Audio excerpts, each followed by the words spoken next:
एक पतिव्रता स्त्री जो अपने पति के प्राणों को यमराज से वापस ले आई थी, ऐसी स्त्री के मन की अति सुंदर स्थिति को मद्देनज़र रखते हुए ये कहानी को प्रस्तुत किया जा रहा है। सावित्री ने सत्यवान से शादी क्यों की थी और शादी के बाद क्या मुश्किलें आई, कैसे सावित्री ने अपने प्राणपति के प्राणों की रक्षा की, सभी सवालों के जवाब इस कहानी में मिलेंगे।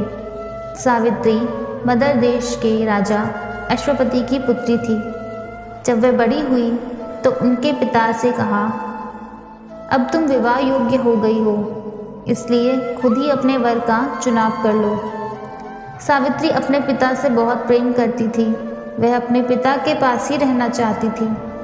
जब राजा ने उसे समझाया कि धर्मशास्त्रों के अनुसार जब पुत्री बड़ी हो जाती है तो उसकी शादी कर देनी चाहिए, नहीं तो लोग पिता की निंदा करते हैं।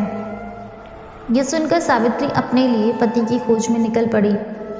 वह ऋषियों के तपोवन में गई।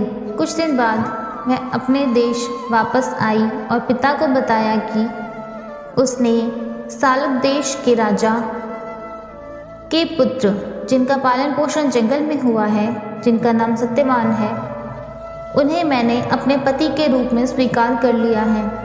नारद मुनि भी वहीं थे। उन्होंने बताया कि इसकी कुंडली में तो दोष है, इसकी आयु तो बहुत कम है, सिर्फ 1 साल का ही जीवन है।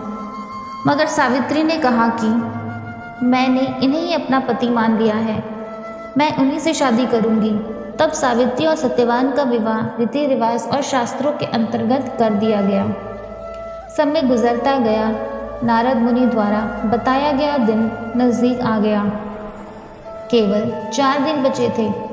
तब सावित्री ने 3 दिन का व्रत किया। चौथे दिन जब सत्यवान लकड़ी काटने के लिए जंगल में जा रहे थे तो सावित्री ने भी साथ चलने की जिद की।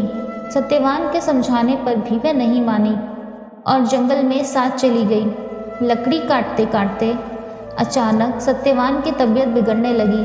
सावित्री ने सत्यवान का सर अपनी गोद में रख लिया। तब सावित्री ने एक भयानक रूप वाला पुरुष देखा। सावित्री के पूछने पर उसने बताया कि मैं यमराज हूँ। उसने सत्यवान के प्राण को बांध लिया और दक्षिण दिशा की ओर चलने लगा। सावित्री ने कहा, आप मेरे पति के प्राणों को नहीं ले जा सकते, आप जहाँ भी जाओगे मैं पीछे पीछे आऊँगी। यमराज ने कहा, तुम मेरा पीछा मत करो, तेरे पति के प्राण वापस नहीं हो सकते, तुम कोई और मनचाहा वरदान मांग लो। सावित्री ने सत्यवान के पिता की आंखों की ज्योति मांगी। यमराज ने वर दे दिया। अब यमराज चलने लगा। सावित्री फिर से उनके पीछे जाने लगी। यमराज ने कहा कि तुम दूसरा वर मांग लो, परंतु तेरे पति के प्राण वापस नहीं मिल सकते। तब सावित्री ने मांगा कि उसके ससुर का राज्य वापस मिल जाए। तीसरा वरदान मांगा कि मेरे पिता के पास कोई पुत्र नहीं, उन्हें 100 पुत्र प्राप्त हो जाए। ये वरदान मिलने के बाद भी सावित्री नहीं मानी। तब यमराज ने कहा, तुम कोई और वरदान मांग लो। तब सावित्री ने कहा, मुझे सत्यवान से 100 पुत्र हो जाए। यमराज ने कहा, तथास्तु। अब यमराज ने सावित्री से कहा, वापस लौट जाओ। तब सावित्री ने कहा कि मैं वापस नहीं लौट सकती, आपने ही तो कहा मुझे सत्यवान से 100 पुत्र प्राप्त होंगे। इस प्रकार यमराज सावित्री से हार गया और सत्यवान के प्राण वापस सत्यवान के शरीर में डाल दिए। सत्यवान के शरीर की चेतना लौट आई। इस प्रकार एक पतिव्रता नारी के तप ने यमराज को भी हरा दिया।